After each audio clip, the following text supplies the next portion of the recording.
It's Monday, folks, and I do keep my promises. It's Combine Talk Hour. And, Yay. yeah, I know this is what Derek lives for. And, honestly, a lot of this is kind of like hype, but we'll try to separate the hype from the reality. I wanted to start out the program today with a little bit of inside information for Browns fans, because I think that it's interesting what is happening and what it means for the Cleveland Browns. I have been hinting about Breshad Perriman. Today, finally, the people at Cleveland.com got on board. But I'm hearing more than just hints at this point. The Browns have offered Breshad Perriman a prove-it deal. They are no more sold on his hands than I am. And quite honestly, they did a similar thing with, with Greg Robinson. They paid him starters money, but only 1 year, which is in essence, anytime you get a 1 year, it's prove it time. Breshad Perriman, Jason Witten. Yeah, well, yeah, but then it's the end of the road. Roxanne, it's the end of the road. Till I can't let go. Oh, yeah, you're supposed. It's unnatural. You belong to me. I belong to you. See, I hung a slider, Rick, and she should have crushed it out of the park. Barely got a piece of it. That was a Josh Tomlin meatball. 80 miles an hour and straight down the pipe. I was too busy trying to quickly Google Breshad Perriman. Well, if you can Google it that fast, your hands are better than his. All right, his height and weight and age. Breshad Perriman would drop his dick if he were masturbating. All right, that's come on. He still plays for the Browns. Chill. Yeah. Well, the bottom line is the Browns have offered up prove it money. And Perriman's agent is like, we proved it to you for the last 8 games. And the Browns are less than impressed. So here's what I'm going to tell y'all. Breshad Perriman ain't coming back to the Browns. Somebody's going to make a better offer than a prove-it deal because of his downfield speed. And what does this mean to the Cleveland Browns draft? Well, what it means is that they're going to choose a wide receiver in the 2nd round. Possibly first, so I'm hearing. Yeah, but here's the deal. And I can tell you that Dorsey wants a wide receiver, but he also wants a pass rusher. And the pass rusher is going to be somebody who goes sooner than a wide receiver. Look at it this way. And this is where everything kind of dovetails when we're talking about the combine. Wide receivers, the sheer speed of wide receivers are going to bring certain people to the top of the list. There are 3 wide receivers. And now, if you want to include Brian's Hakeem Butler as your 4th, you're talking about, interestingly, 2 Browns and a Metcalf who was a Brown. It's all real confusing, but the 2 Browns are still looking good, and even though one is not ready to play yet. And the other one is kind of like a Swiss Army knife, the OJ variety. And then... Or I'm sorry, AJ. The OJ variety is a slasher. Yes, we don't need Ray Caruth on our team. Yeah, God almighty. No. So, and then you have, Metcalf, who is now the breakout star of this whole combine. And then I don't know about that. I think Sweat, for his size, running that goddamn fast. Yeah, it's scary. The athletic skill, of some of these guys is scary. But it all comes down to one thing, and that is there are enough wide receivers that one of these guys is going to last. All right? All these wide receivers are not going to go in the 1st round. And I'm telling you that John Dorsey will move up in the 2nd. He's not going to stay at 49. Good. That's good to hear. He's not going to stay at 49 to get what he needs. All right. So that has a lot to do with the Breshad Perriman situation. And I think that John Dorsey believes by doing what he's doing and lowballing Breshad Perriman, that he can get something better out of the draft than Perriman himself. And that is the strategy that the Browns are employing. And I have this from multiple people, not just one or two. We're talking more. And I have been following this story and have been talking about Perriman and knowing that Perriman was not going to get the big offer from the Browns. And a lot of people are saying they're expressing disappointment that they're not close with him, but it's not going to happen, folks. And we're going to be choosing a wide receiver, which I think y'all should be excited about. If we're going to move up in the second round. And with that in mind, before we actually move on to the specifics, I always like to start out with a little bit of news. And this one I have to say with a glint in my eye that the Los Angeles Lakers are pausing talks on a possible contract agreement with Carmelo Anthony. It's kind of like, when you lose to the fucking Suns decisively, it's like, you don't need Melo. You just don't need him. In fact, the Lakers are dead in the water and not going anywhere. And this is going to be the first time since Hector was a pup that LeBron won't be in the playoffs. And you know something? But once again, I think the first time in my life. We knew the story back in August when he signed with them. Well, so much is surmised that some of those players weren't ready, but some of them would end up improving and that they would get some help. We just didn't think that the help would end up being. We got some old guys when he was with Cleveland, but man, getting guys like Rondo. Rondo is one, but the center, the old guy, what's his name? Tyson Bogut. Chandler. Is that Bogut? No, Bogut went to the Warriors. Yeah, my bad. But it's the same thing. Bogut will be lucky. They got JaVale McGee. Yeah, well, Bogut will be lucky if he makes it up and down the court once before he falls to the ground grabbing his leg. And Carmelo I Anthony. thought that was Boogie Cousins' job. Yeah, and what the Lakers are saying is, something, LeBron, in Los Angeles, you really don't have the sway that you had in Cleveland. And no, we're not bringing your buddy Melo on board because this team isn't going anywhere and he's not going to make it go anywhere himself. But watching them lose to the Phoenix Suns had to be one of the most horrific things I've ever seen after watching the Cavaliers dispose of the same Phoenix Suns and watching the sheer lack of defense that's being played by the Lakers. It's like, wow.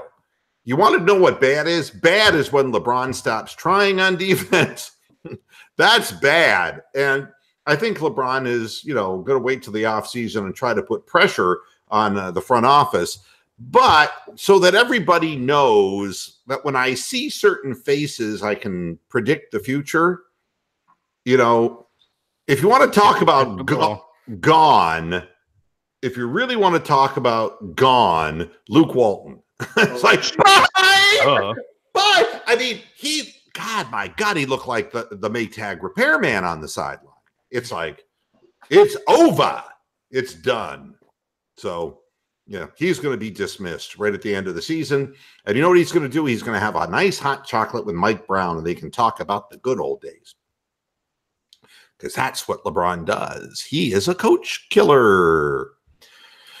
All right, let's talk about wide receivers, shall we? And, one of the things that Derek, and I'm going to let everybody talk about their favorite combine stars, but, I know Derek has got a Woody right now for Paris Campbell. I would, Paris Campbell is a little bit, he's much faster, but his hands are about as good as Paris Hilton's. And, here's the report off this guy.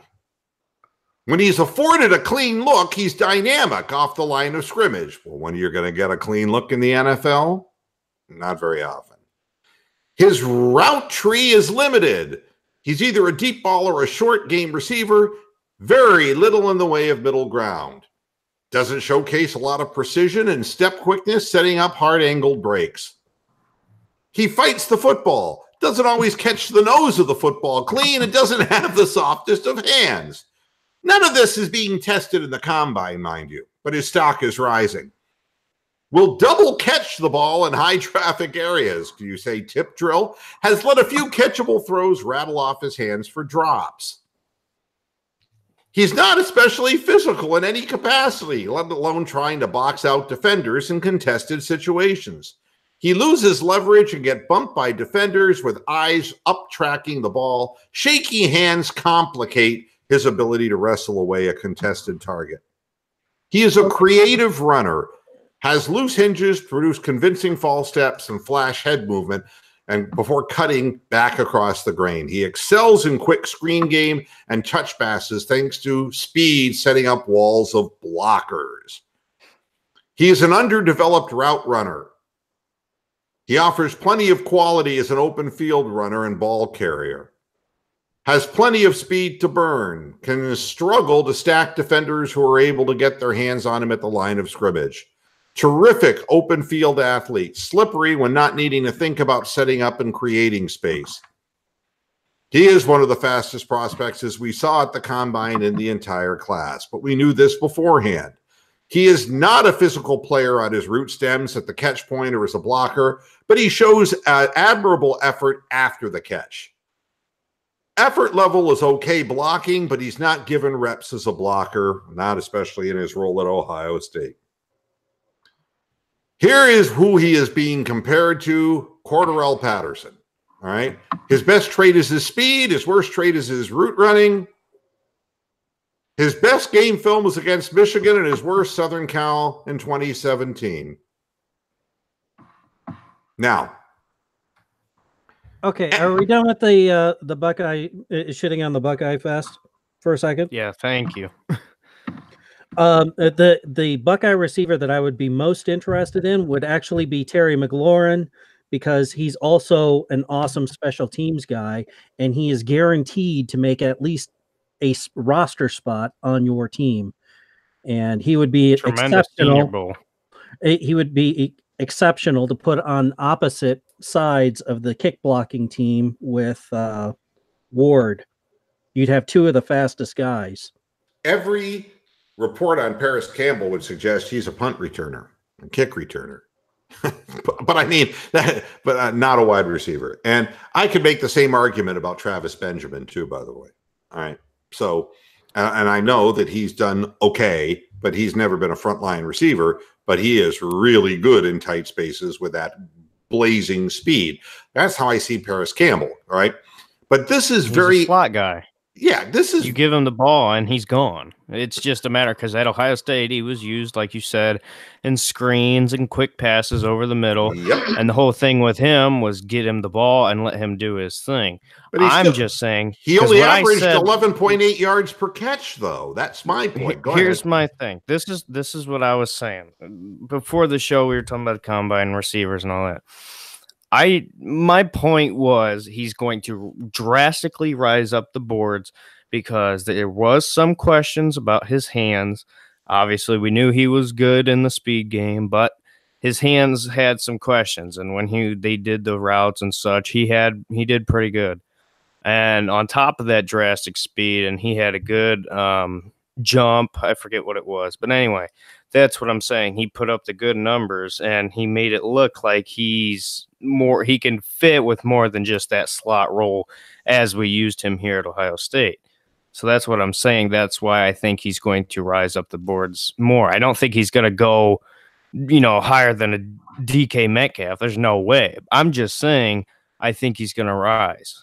All right. Yeah. And here's the deal. Brian, I'm not ignoring you, what you're saying about McLaurin. I'm not. What I'm getting at in this are people who have notoriously shot up the popularity from the combine. People like Tim Tebow. If anybody remembers Bruce Campbell back in 2010, I've been researching some of this stuff. He was an offensive tackle, and he ran a 4.85 40, and everyone thought that he was going to be the next great thing. And it's like, he played in just 14 games for Oakland. Stephen Hill, the wide receiver for the New York Jets, the Jets thought they were really getting something incredible. He ran a 4.36 in the 40, And the Jets figured that this would be the guy who would break everything wide open. Well, 590 Smith. Yeah, 594 yards and 4 touchdowns in 2 seasons. His career was over. That's it. Stephen Hill. Chris Henry, running back by the Tennessee Titans. The guy never rushed for more than 600 yards in a season at college, and that was in Arizona, Brian. You remember Chris Henry. Mhm. Yeah. I mean, but he had this incredible workout. He ran a 4.40, and he ended up playing in just 11 games, and he never started in a 4-year NFL career.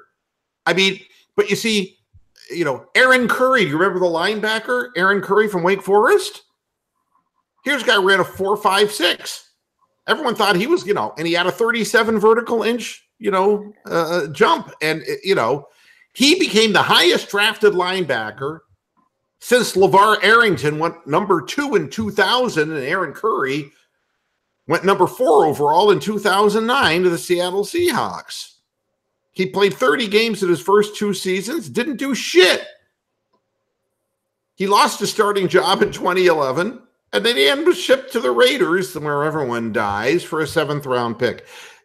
Another one more recent, Darius Hayward-Bay. We talked about him on the air just now, it's 2009, and it seems like it was yesterday, but a 4.3 40-second time.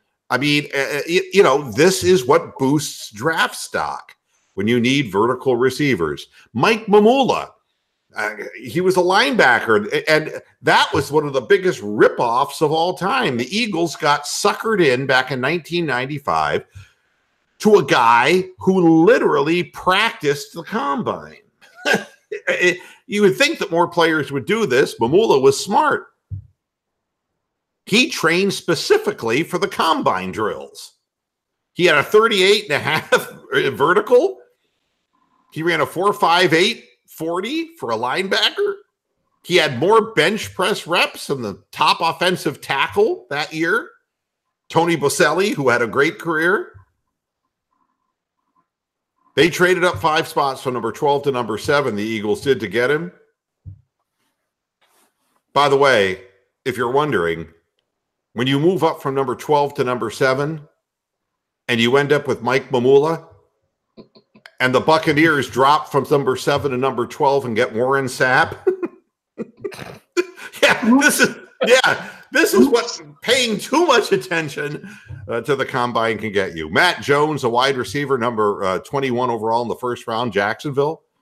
Guy ran a sub 4.40. This is always the same story. He only lasted 4 seasons in Jacksonville, starting 15 games. Nothing. But he was a quarterback in college and was switching position. No, I mean, there's always a story. But, the thing that's amazing is they still rise like a massive tide. It's amazing, And then there's team need. All hype. Yeah, well, it's team need, too. 2005. Tony's Minnesota Vikings lost Randy Moss after trading him to the Raiders, and they were desperate for a fast wide receiver, so they chose the Troy Williamson, he of the 4.32 second 40. But he couldn't catch the ball. This was a major problem. 3 seasons, catching 79 passes on 167 targets. The guy caught less than 50% of his targets. He was shipped to the Jaguars, by the way, in 2008, who were never embarrassed about taking on losing causes. And finally, all you Buckeye fans, Vernon Golston. Vernon Golston. Do I have to even explain this? Number 6 overall in 08. And again, it was the Jets. Boy, these names come up all too often. Yep, a 4.67 40, a 35.5 vertical, 37 reps of 225 pounds to the bench. New York just loved him. He would start just 5 games. Well, I told you, Devin Smith. He would record no sacks. That was Vernon Golston's career, the big 0. All right. So, Brian, it wasn't that I was not paying attention. It's that it's what they can do in a game that matters, not what they can do on a little practice field running around in shorts. Because when you get into the physicality of the game, it all changes. All 3 of the wide receivers that Ohio State brought in, they were good citizens but they were blatant disappointments on the field. Blatant I disagree with that. Well, you can ask anybody within Ohio State what they expected from these guys versus what they got from these guys, and they would all say they were disappointed. Now, who are you talking to? Because I don't mean to be disrespectful, with all due respect. There's a lot of guys or a lot of Buckeye fans that I know who were big fans of the McLaurins and Dixon and Campbell. They all played their part. It's just a matter of the type of offense we ran. Well, I mean, again, when the ball is being shared, it's harder for one guy to stand out, but neither of these three men really stood out. I mean, and the things that they have, I mean, it was mostly KJ Hill. Yeah, his thing. Yeah, to me, speed is a big thing, and you can't teach speed, and that will always, raise eyebrows when somebody runs a fast 40. And we're seeing it, with Montez Sweat too. We're seeing, and Montez Sweat was already a good, a good target for the draft. I mean, he is going to go high, and now he's going to go higher. All right. Nobody questions the athletic ability of many of these players, and the athletic guys, if like Andre Dillard, a guy like that who was being looked at as a low first, maybe even a second round guy. Now they're talking about top 15 offensive lineman because he's just athletic as hell. But we knew he was athletic as hell before the combine. He just verified it. That's all. And the real question comes down to analyzing film on these guys. And, I'm looking at offensive linemen because the Browns are going to be looking at offensive linemen beyond the second round. They're going to be looking from the third on down to try to find their offensive tackle of the future, their left offensive tackle. So, a lot of eye popping. Now, for you guys who are on the panel, tell me what you've read, what you've seen with your own eyes. Give me 3 names that really get you going positively about combine performances. And let's start with Brian and go that way. Okay. Montez Sweat, number 1. And DK Metcalf, number 2. He had 27 reps and ran a 4.38, I think, in the 40. And the only thing that concerns me is his 1.6% body fat, which should excite Roxanne. That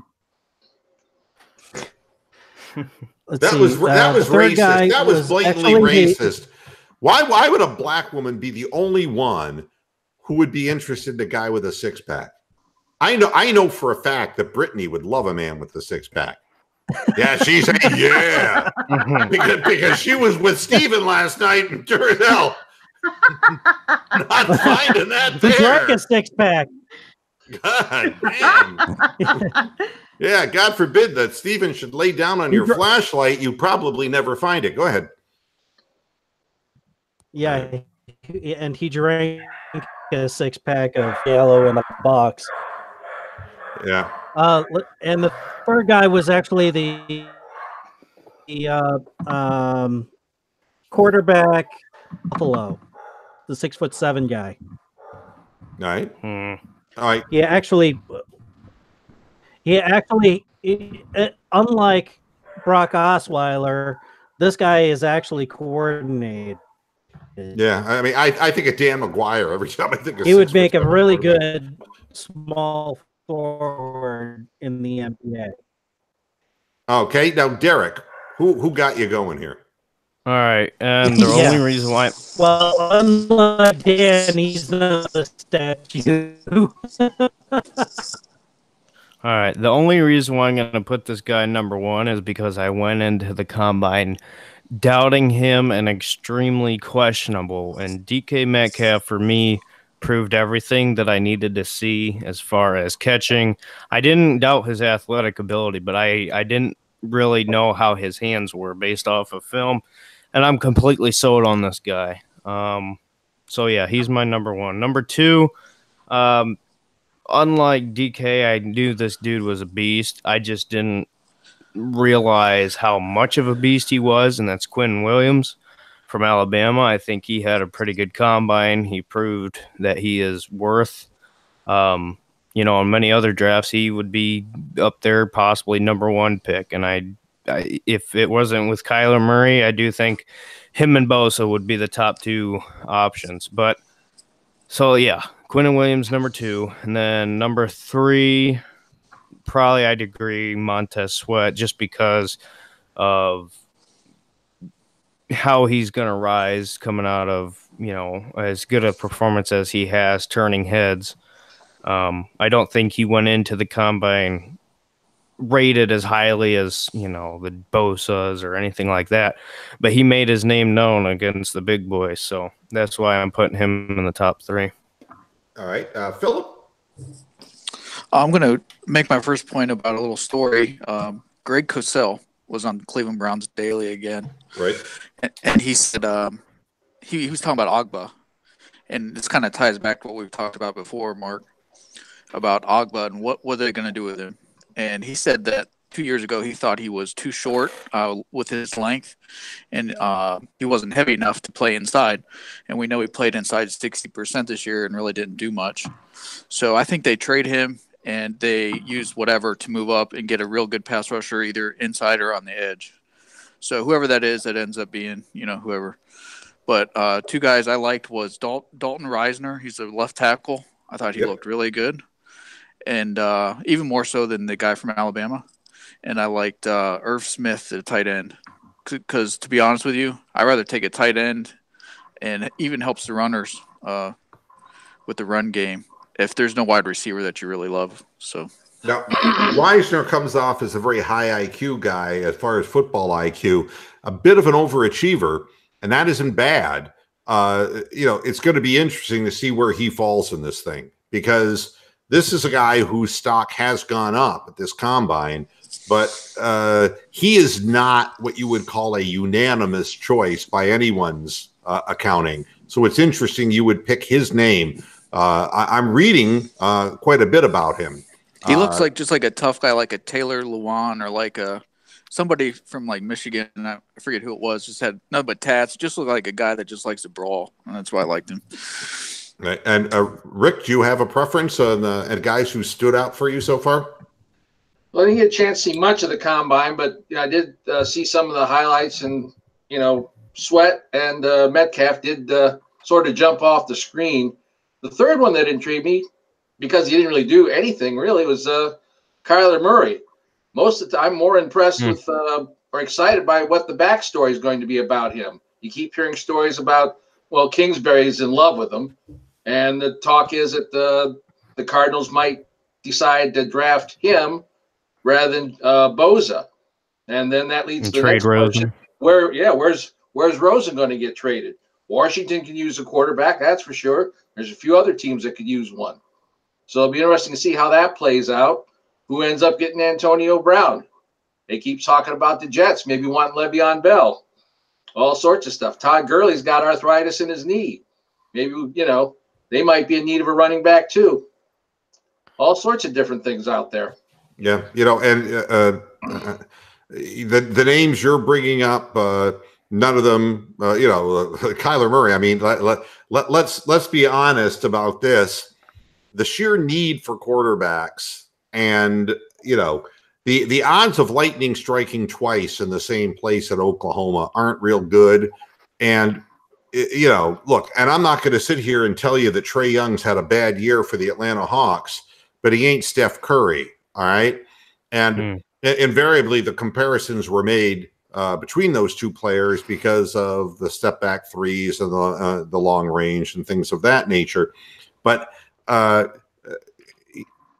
don't know. I mean, what's going to happen is what always happens. I mean, if the top two guys we're talking about are Haskins and Kyler Murray at the position, that's not exactly a big haul in the draft. I mean, from that position, we're getting a lot more heat and excitement out of other positions. the DK Metcalf thing, there's always got to be a story to every combine. And, you know, guy takes his shirt off and gets that kind of a viral photo. And, you know, that everyone's going to be talking about him. But that in and of itself doesn't prove a damn thing, because I'm going to be honest about this.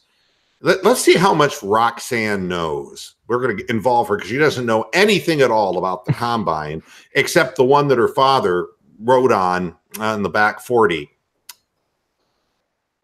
Boy,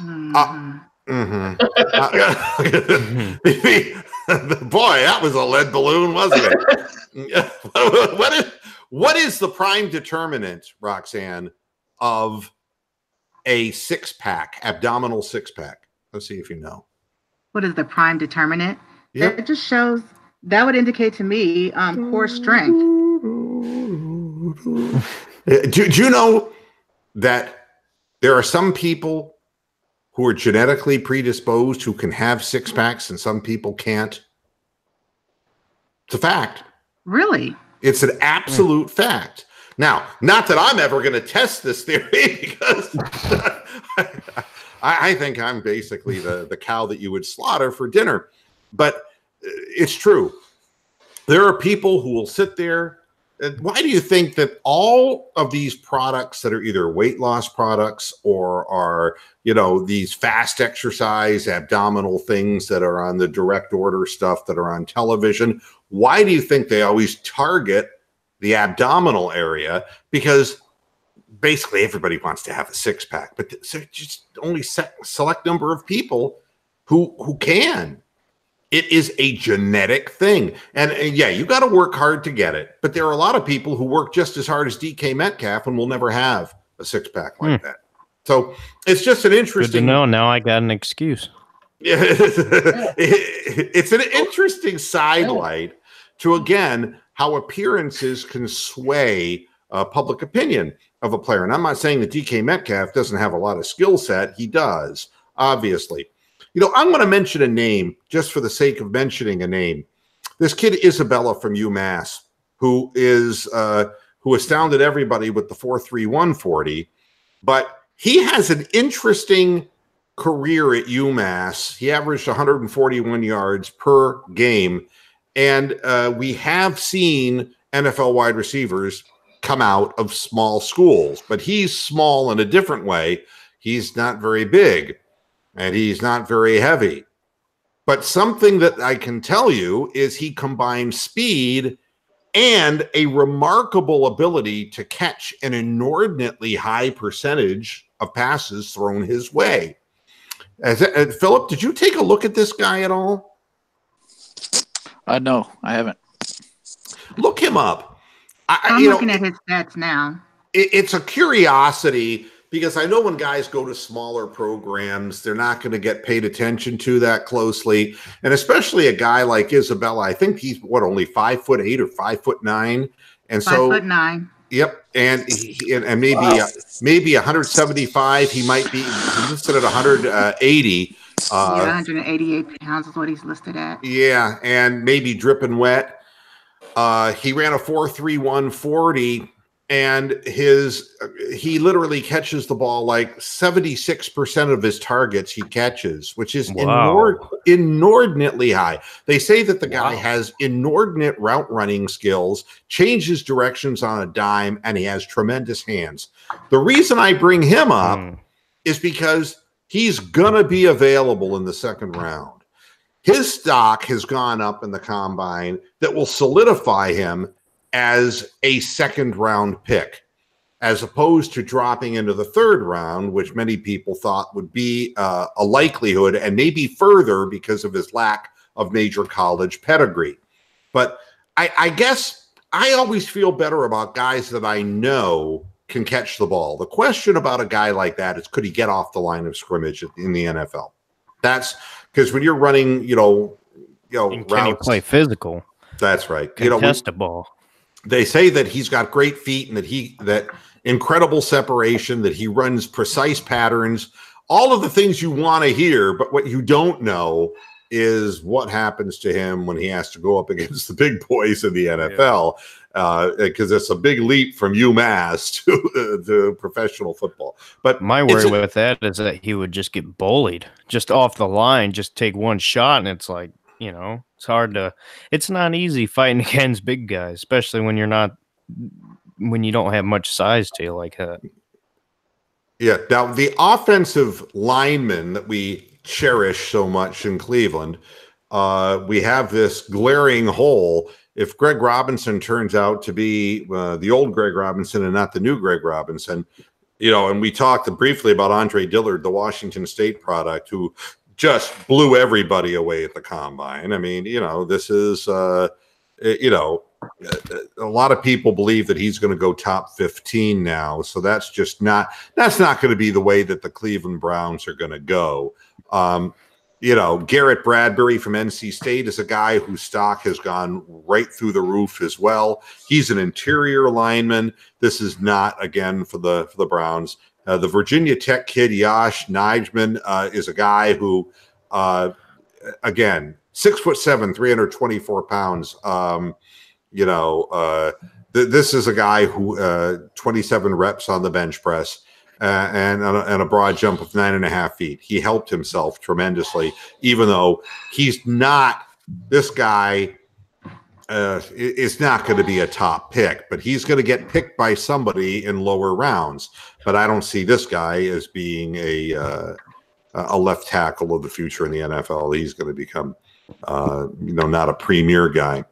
One guy I really like is Cody Ford from Oklahoma. Mm-hmm. I know he's listed as a right tackle, but I mean, he's a guy who protected both Baker and Kyler, if I'm not mistaken. So, I mean, that could be, I think he's going to go top, first round, probably, if not early second.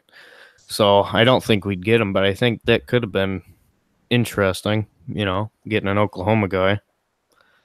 Right. And as far as Dalton Reisner, Kansas State, Philip, he's won people over because of his personality. He had a nice, he really did have a nice combine. But, again, he is being listed as one of the top, the big risers, or big Reisners among offensive linemen. But the top two are centers, okay? And the Browns don't need a center. So that just doesn't matter in the great scheme of things. If you're looking at the wide receivers, I was looking at all the metrics here because the Browns need a wide receiver. And the names that come up are interesting. We know that Paris Campbell ran the 4.31, and so did Andy Isabella from UMass. Mecole Hardman, a 4.33, and DK Metcalf, a 4.33. McLaurin, that's your guy, Brian, at 4.35. Emmanuel Hall from Missouri at a 4.39. Johnny Dixon at a 4.41, Ohio State product. Miles Boykin, who's jumped up. He's a wide receiver who's improved his stock at the combine. But, boy, talking about an unknown quantity, you'll see his name coming up in a few categories here. What did N'Keal Harry run? He's not in the top 10, all right? And his name isn't coming up. Here's a drill. The 3-cone. In the 3-cone for wide receivers, DK Metcalf and N'Keal Harry did not do the drill, all right? The top guy was Miles Boykin, you see, and here we go. Stanley Morgan from Nebraska, then Hunter Renfrow from Clemson. Hunter Renfrow has been closely associated with the New England Patriots, by the way, but they were hoping to get him lower, and he's starting to rise up on the board. Cody Thompson from Toledo, Bissy Johnson from Colorado State. There's Andy Isabella again with his feet at number 6 in this drill. I'm just trying to and Darius Slayton at number 11 for Auburn. All of these different, the vertical leap. That's important for a wide receiver, Who had the highest? Miles Boykin. This is why he's moving up the charts. But the problem is that Miles Boykin didn't show a whole hell of a lot at Notre Dame. Emmanuel Hall at a 43.5, along with Miles Boykin at a 43.5. Metcalf had a 40.5. Slayton from Auburn, whose name keeps coming up, at a 40.5. Paris Campbell at a 40. His name keeps coming up. Deebo Samuel from South Carolina at 39. N'Keal Harry at 38.5. Stanley Morgan from Nebraska at 38.5. Cody Thompson from Toledo at 38.5. So, a lot of these names from an athletic perspective, the 20-yard shuttle, which a lot of people, that shows explosiveness in lateral movement and change of direction, which is really important in the NFL. Paris Campbell, number 1 with a 4.03. Cody Thompson then at a 4.03, also from Toledo. Miles Boykin at a 4.07. You can see these names are consistent. Stanley Morgan at 4, Deebo Samuel at 5, and Andy Isabella at 6. McLaurin from Ohio State at 8. Slayton Where's 9th. Hakeem on those lists? Not to be found. I think he could possibly drop, but I do think, I don't know how late he'd go, but it is kind of a very interesting receiving draft here. But I think if we could, I wouldn't be upset picking up 2 receivers. I don't know what your take would be on that, but if we could get a guy like Hakeem Butler in the 3rd, are you kidding me? Well, I don't think he's going to drop that far. Hakeem Butler is going to be in the first 2 rounds, but he could also drop. He could. You never know. He could, but it's not that he had a bad combine. One guy takes his shirt off, and steals thunder. But the fact is that Hakeem Butler, by most accounts, had a very solid combine and has not hurt himself one bit. He's going to go in the first 2 rounds and probably in round 2. And he's going to be one of the people in play for the Cleveland Browns. But at 49, the problem here is that so many of the teams in the first round are not looking wide receiver. These guys are going to be bunched up at the beginning of the 2nd round. And then you're going to start seeing them coming off the boards quickly. And if the Browns want to make a move, they're going to have to trade up from 49 to do it. That's just the way it works. I think realistically, I think we could end up with either N'Keal Harry or Hakeem. I think that would be a realistic pick there. Now, here's what they're saying about Hakeem Butler. And I know that Brian would be interested in this because this is his guy. Not only the really fast 40 time he put in, but even in the 20-yard shuttle, which he was not in the top 11, he did perform well. And being around 6'5" and a red zone target. He's a beast. Yeah, he's going to go. He's going to go high. So here are the players who took part alongside Metcalf's Ole Miss teammate, A.J. Brown. He's being looked at as an all-around guy. All right. And those would be the first 2 receivers taken. I think. It's A.J. Brown may not have the explosion and the big play capability of some of these guys. And to be honest with you, the reason I see Hakeem Butler, the advent of the mismatch. The NFL starting to emulate the NBA in a way that teams are picking on matchups, and in the red zone, it becomes important to have that jump ball capability, or the fade, as they call it in the NFL. I just call it a sophisticated jump ball. But when you have a guy who can get off the line quick, who's 6'5" and strong, you're going to take a very long look at that guy and he's physical. He's physical. When he goes up for the ball, he's fighting for it. That's right. And look, you can't afford to walk away with 3 when you can get 7. And this is what a lot of teams are going to be looking for. Andy Isabella, he averaged 141 yards receiving last year, and it wasn't even as good as the year before. Okay. In that offense, he was a stud. Clemson's Hunter Renfrow, he actually ran a 40 time of 4.59, which was faster than a lot of people expected, and he may have improved himself too. N'Keal Harry, already projected to be a first rounder. Really?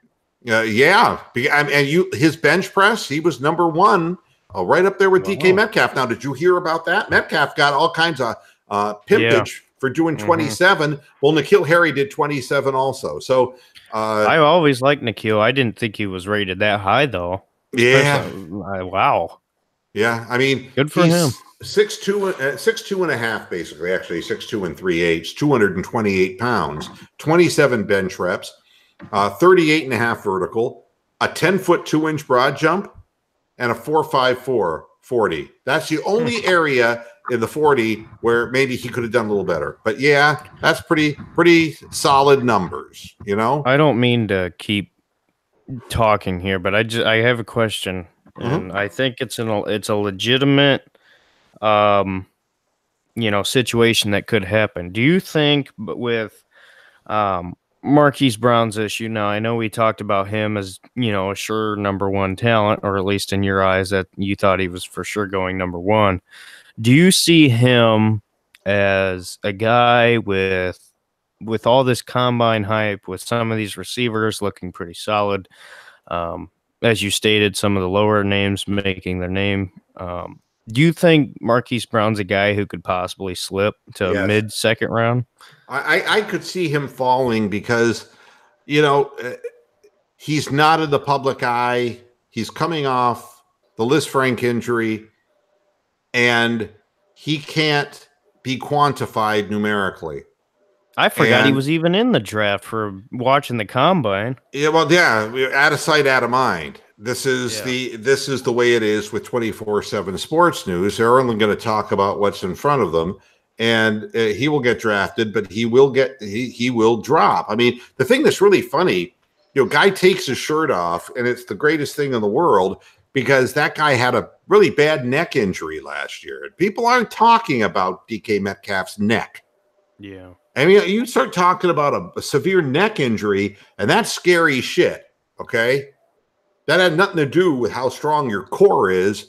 Possible career ending. That's right. You're talking about a severe injury. So it's funny how this kind of shit happens, and how somebody works themselves into a condition so that another condition will be ignored completely. Hakeem Butler ran a 4.49, and he's going to go high.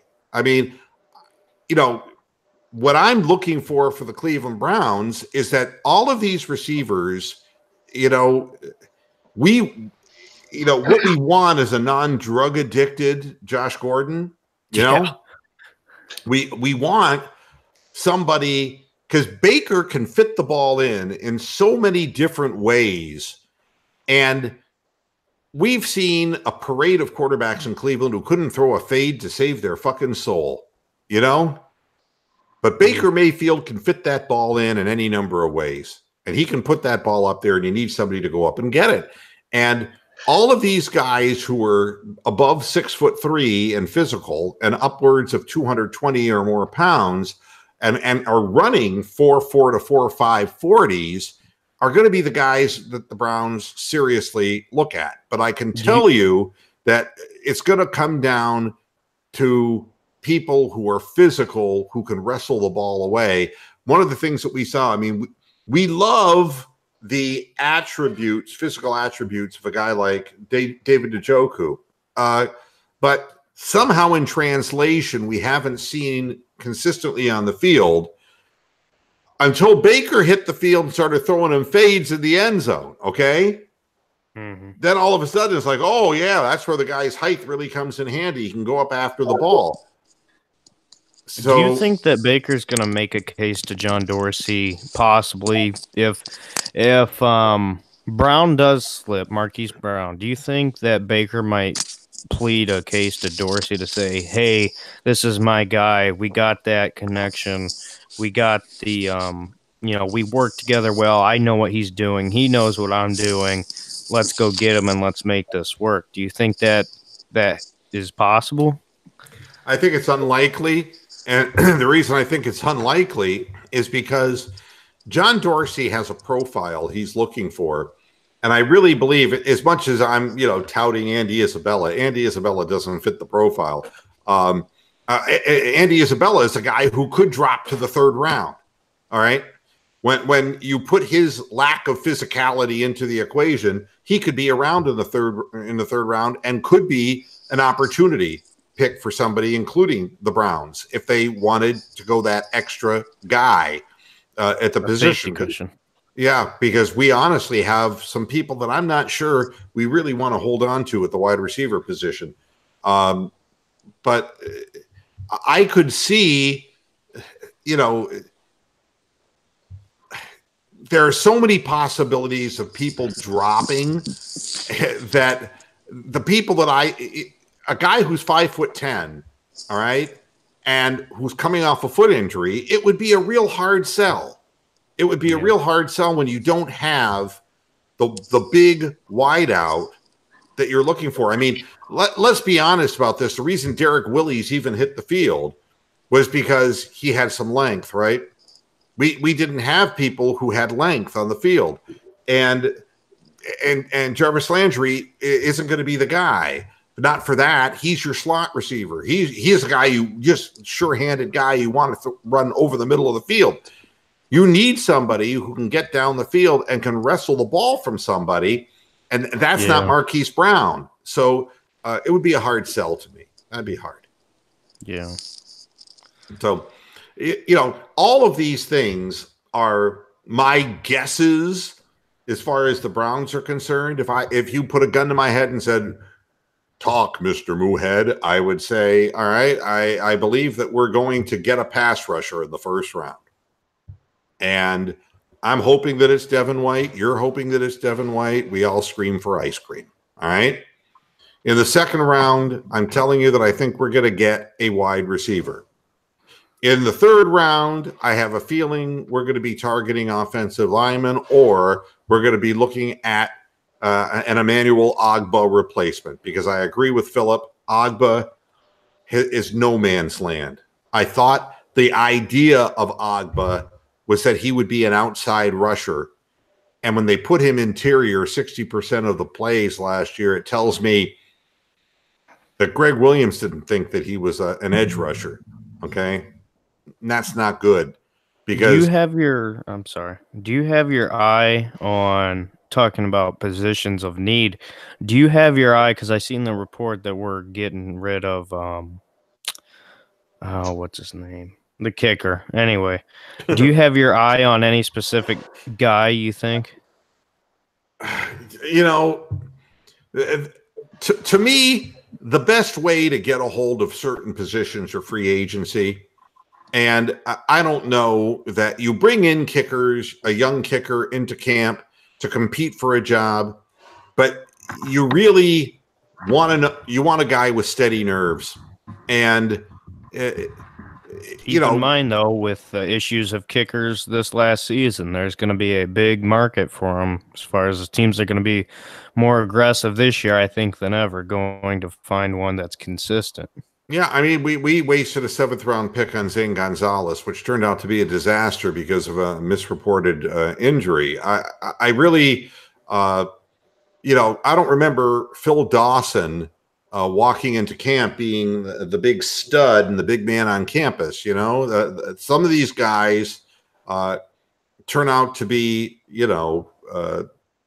real steady Eddies and great kickers, and it has a lot to do with the same thing that leads players on the PGA Tour in fairways hit. There's something mechanical about the process, and it's being able to maintain the mechanics under pressure that really matters. And there's more pressure in the NFL than there is in college, and it's also the start you get off to. And you can see, it was like the Bears kicker, he's gone. A guy loses confidence, and it's a lost cause. And it's like a golfer with the yips. And I've seen it over and over again. So a lot of it has to do with, you got to run kickers into camp and see who handles the pressure of the competition better to get a better idea of who's going to perform in the clutch. But you don't go after a kicker in the draft. That you just don't do, because there will be people to look at, and 1 out of 5 will be what you're looking for. And if you look at who's kicking in the National Football League, it's not like a lot of these guys had huge pedigrees. It's a matter of, again, who proves that they can do it. And it isn't just about, the thing that always bothered me was, well, he can kick the ball this far. And it's like, we have a quarterback right now who can get the ball in the end zone. All right. And we have a quarterback who, in a 4th and 1, 4th and 2 situation, I'm confident will complete a pass or scramble and get the yardage that we don't have to try 54-yard field goals. I think that the Cleveland Browns are going to need somebody who can put the ball through the uprights from between 40 and 48 yards and let the offense and this air raid offense that we're going to have take advantage of 4th down mismatches and formations. That's how I see it. So I'm not so worried about the kicker because we've lived without one for so long, it seems, since Dawson left. Crazy. Crazy. We just haven't been able to find the right guy. So, on a side note, Mark, would you pay a 1st-round pick for Antonio Brown? He looks like he just got out of the mental hospital on that interview. Yeah, again, Antonio Brown, he's forbidden fruit anyway because of what the Steelers are doing. And again, I'm always wary of odd behavior in people and reluctance in teams that need a player passing on a player. So I'm always nervous when I see that. I want to see us get a guy who's a young receiver who's really talented, and we know that Baker's going to make him look better than he is too. We know that. Yeah. And if we have somebody with a lot of talent, Baker will put the ball where it needs to be put. And if the guy's got reasonable hands, then he's going to catch the football. And, if you can make David Njoku actually look good, you're doing a job, because that was real shaky for the first half of the season until Baker hit the field. So for how much Baker likes to throw down the seams, don't you think another tight end would make sense? Yeah, I do. And, maybe we can bring Cajuste back. No. Another tight end is the Browns historically have had blocking tight end and then the more athletic receiving tight end. And more often than not, we were running the blocker out there because we didn't have a quarterback who could throw the football. So, the problem with Njoku is he's kind of a hybrid guy, and I'm not really sure what it all is going to mean, what it's going to come down to. But, yeah, I think it doesn't hurt. But I think that we need him to be more than a blocker. We need a tight end. We've had a few in Cleveland who ran like tractors but could catch anything that was thrown at them. Give me a guy who's got really good hands and who's just going to be isolated on linebackers, and we'll succeed with him. But, the lure of wanting a more athletic guy like Njoku, it's an all-consuming thing. So I would think that we're going to probably draft a tight end, but somewhere lower down the line. That's what I have to say today at 7:00, and it all flies by so quickly. You're having fun. Yeah, talking this shit is fun because it's all speculation. Nobody's right, nobody's wrong. That I can tell you. Timmy's got a question for you off air. Say what? Timmy's got some speculation, I'm sure. Oh, you want Timmy Barthelow's take? No. Okay, thank you. I will. No, Timmy. Go to bed, Timmy. Oh, go away, Brillo head. Hey, look at your doll face. You know what that looks like? That looks like Diana Ross coming out of the Amazon rainforest. Oh, God, I'm killing myself. I'm just killing myself. I was watching the combine, and my dad was sitting there, and he was commenting on the speed of the different players and how high they could jump. And I asked him a question, and I said, hey, Dad, these guys in the combine. Now, how come they make them jump vertically and they don't make them jump down? I don't understand. I think it would be more impressive instead of like a high jump if they started up 50 feet up in the air and jumped to the ground. And he said, "You stupid dumbass, they break their legs." And then he hit me. Oh. I'll tell you. You don't understand, but it's like, I ask logical questions, like if there's a high jump, there's got to be a low jump. It stands to reason. And the thing about the guy who breaks the record for the low jump, he doesn't live to tell about it. Okay, enough, Timmy. I'm going to timestamp Timmy, though. Just Don't block that part. that'll fucking piss viewers off once and for all. What the hell did he timestamp that? Well, what's that guy saying now? Oh my God, the low jump. I'm gonna get this into the combine next year. It's like Mr. Irrelevant, and then there's Mr. Paraplegic, and he's the guy who wins the low jump. All right, everybody. Thanks a lot for tuning into this edition of Moohead Radio. It was good. It was good for 60 minutes, but in the end, it wavered a little bit. Those last two that just sort of I know wavered a little bit. I know. Them drugs have an impact, don't they? And that's the bad taste that is left in the mouth of the viewer. And you can ask your mom about that, Derek, and she would completely understand. I don't know exactly Gotta choke you through the computer. Thanks, everybody, for tuning in to this edition of Moohead Radio. Back again on Friday. We'll be talking more about the NFL draft and more about whatever the hell there is to talk about. Thanks to everybody on the panel. Until next time, hasta la vista, Pastor Heads. Good night.